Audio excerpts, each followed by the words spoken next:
warahmatullahi wabarakatuh. Halo teman-teman, jumpa lagi dengan saya Dina Aryani Salim. Nah, kali ini saya akan sharing tentang salah satu topik yang disarankan atau direkomendasikan oleh teman Instagram saya.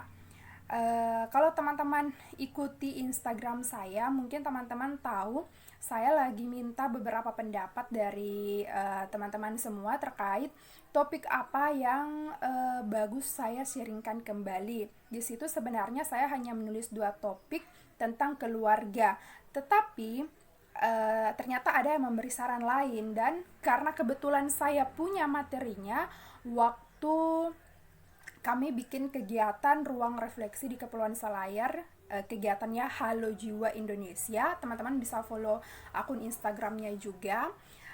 Saya punya materinya, jadi saya pikir sambil kita menunggu hasil voting dari teman-teman di Instagram, saya mungkin bisa sharing topik ini. Nah, topiknya tuh apa?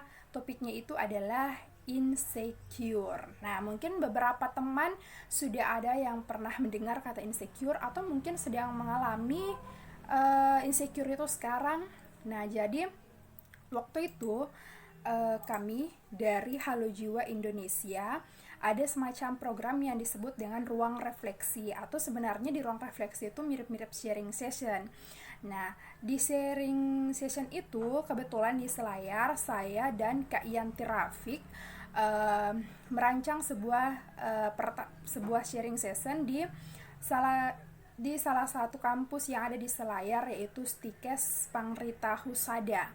Dan di situ kami mengangkat tema memang terkait dengan insecure itu, dan terinspirasi dari film keren, salah satu film keren di Indonesia, yaitu film Imperfect, film garapan Ernest dan istrinya Meira. Nah, akhirnya kami mengangkat tema dengan seperti ini nih teman-teman. Tuh, the perfect imperfect.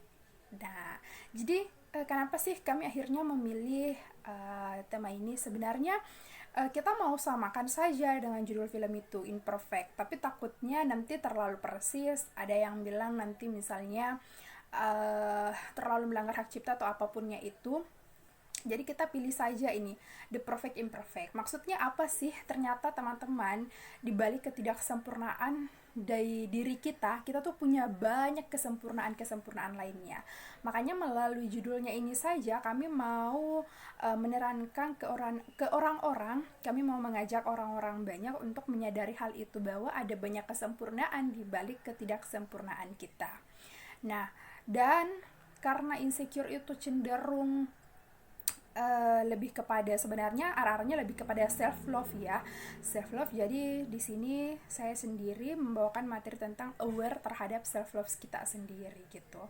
Jadi ketika kita punya self love yang baik, itu akan membantu kita untuk mengurangi rasa insecure kita. Nah, itu sih inti awalnya. Kita lanjut aja teman-temanku.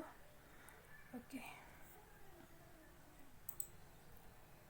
Nah, oh ya, oke.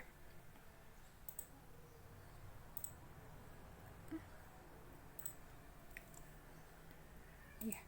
Jadi teman-teman, kalau teman-teman lihat di sini, ada apa sih sebenarnya dengan the perfect imperfect dan self love itu? Nah, sebelumnya tadi kan saya sudah jelaskan lebih lanjut bahwa kami mau mengajak banyak orang untuk menyadari bahwa ada banyak kesempurnaan di balik ketidaksempurnaan di diri kita.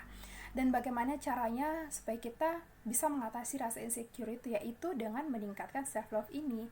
Nah, self love ini apa sih? Ya, kurang lebih sederhananya bagaimana kita bisa mencintai diri kita sendiri. Seperti itu. Nah, di sini teman-teman, saya juga akan sharing tentang pengalaman pribadi saya tentang rasa insecure saya yang sangat-sangat tinggi dulu ya, sebelum saya belajar psikologi, sampai saya kehilangan self love saya sendiri. Maksudnya bukan kehilangan yang seperti apa, tapi saya seperti kurang sekali ini self love-nya saya, kurang sekali. Nah, jadi saya akan sharing pengalaman pribadi saya.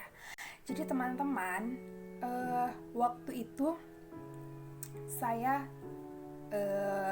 usia SMP.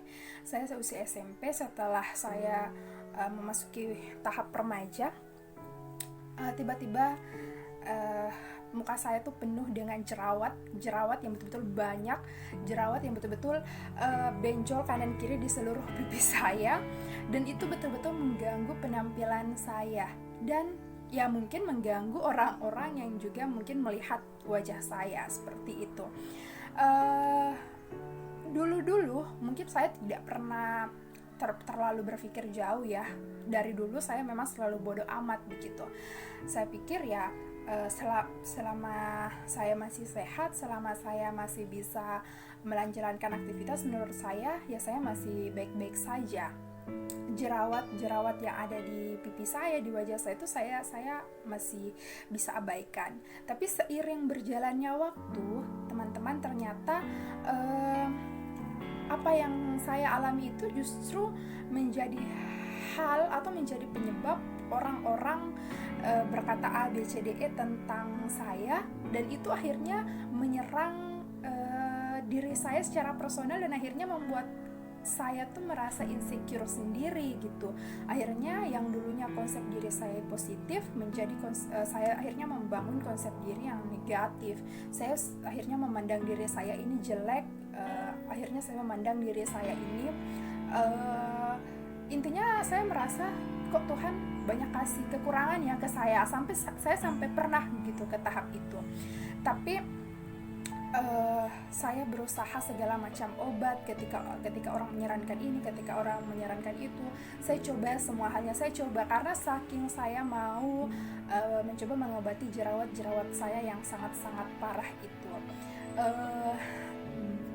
Saya juga sering menemukan banyak sekali orang yang bully saya karena itu, banyak sekali orang yang perkataannya mungkin menurut dia bercandaan, tapi menurut saya merasa sakit gitu begitu karena perkataannya. Jadi ya saya pikir daripada orang lain membuli saya dan itu menyakiti saya, mending saya obati. Jadi segala macam cara saya sudah obati, tapi memang butuh waktu yang sangat lama. Dari saya SMP, SMA, jerawat itu masih ada, dan akhirnya sampai saya kuliah, saya pelan-pelan menemukan obat yang setidaknya membantu untuk meredakan jerawat pada saya itu. Akhirnya alhamdulillah sembuh, meskipun sampai sekarang mungkin kalau teman-teman yang kenal saya mungkin masih ada beberapa bekasnya ya, tapi intinya saya sangat bersyukur karena tidak separah dulu. Setelah di situ saya merasa legawa, akhirnya jerawat saya sudah sangat mendingan.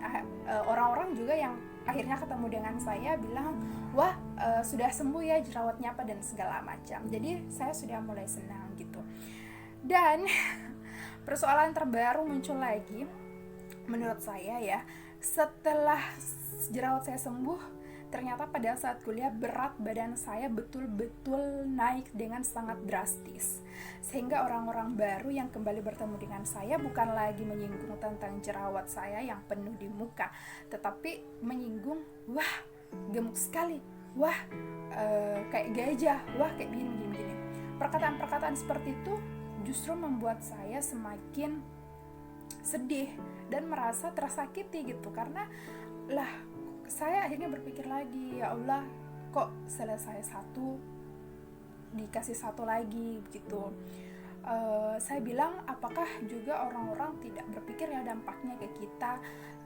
Pokoknya selalu saja menyinggung fisik ketika bertemu, yang pas untuk basa-basi pun mereka menyinggung fisik gitu. Ya untung kalau bagus, kalau tidak kan itu justru lebih berpotensi untuk hanya menyakiti orang lain seperti itu.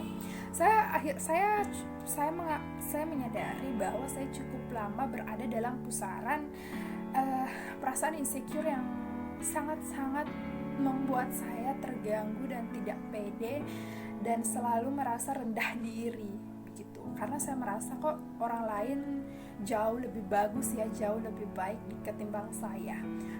Secara fisik, saya selalu gitu, secara fisik itu yang terlihat. Sampai akhirnya saya masuk ke psikologi, saya belajar pelan-pelan bahwa ternyata betapa rendahnya kita ketika kita hanya memandang orang lain itu hanya dari secara fisiknya saja. Betapa rendahnya kita ketika kita menghina apa yang telah Tuhan ciptakan. Di psikologi di awal-awal kami sudah mulai diajak untuk memahami bahwa setiap orang itu Tuhan ciptakan dengan unik, baik, apa adanya, sesuai fitrahnya, sehingga sangat tidak bijak ketika kita merasa diri kita ini penuh kekurangan, padahal Tuhan sudah menciptakan kita dengan sebaik-baiknya bentuk dan sebaik-baiknya wujud gitu.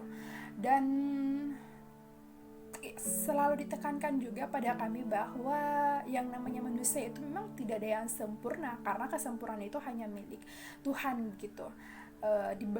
Di Tuhan ketika menciptakan kita, dia sudah memberi banyak potensi, banyak kelebihan, tetapi mungkin ada juga kekurangan kita. Nah, terus dari situ saya pelan-pelan menyadari, saya pelan-pelan memahami bahwa oh iya ya, saya ini tuh istimewa, saya ini unik. Ketika saya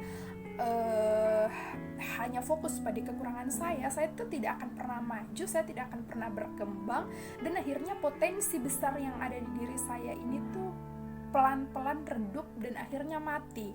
Padahal Tuhan sudah memberikan banyak sekali potensi yang ada dalam diri saya, tapi mungkin saya tidak menyadari hal itu karena hanya berfokus pada kekurangan saya, yang mungkin kekurangan saya itu pun masih lebih mending dibanding ada orang lain.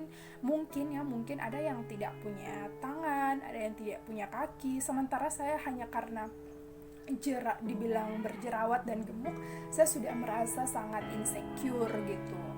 Jadi dari situ saya juga pelan-pelan membenahi diri saya untuk lebih banyak bersyukur, mulai memahami diri saya, sebenarnya diri saya ini bagaimana, mulai pelan-pelan memahami diri saya, potensinya apa ya, terus kelebihan yang harus saya kembangkan apa ya, dan kekurangan yang perlu saya terima, terus berdamai dengan kekurangan itu apa, dan apa kekurangan yang bisa saya perbaiki gitu. Dan pelan-pelan akhirnya saya pun menyadari, sehingga ketika saya mulai meningkatkan self love saya, kecintaan saya akan diri saya sendiri, kecintaan saya, keyakinan saya bahwa Tuhan menciptakan saya dengan segenap maksud dan tujuan. Tuhan menciptakan saya punya fitrah diri, saya harus pelan-pelan menemukan itu, pelan-pelan mengembangkan segala potensi saya. Ternyata dengan pelan-pelan meningkatkan self love itu, teman-teman, saya akhirnya bisa meredam rasa insecure saya itu. Dan terbukti memang saya menyadari, setelah saya banyak berefleksi, saya menyadari bahwa ternyata ketika saya lebih berfokus pada hal yang menjadi kelebihan dan potensi saya, ternyata saya justru tumbuh dan berkembang menjadi pribadi yang lebih tanda kutip bersinar. Karena potensi dan kemampuan saya terus kembangkan, saya terus gali gitu. Karena saya yakin Tuhan menitipkan segenap potensi itu pasti Tuhan mau supaya saya bisa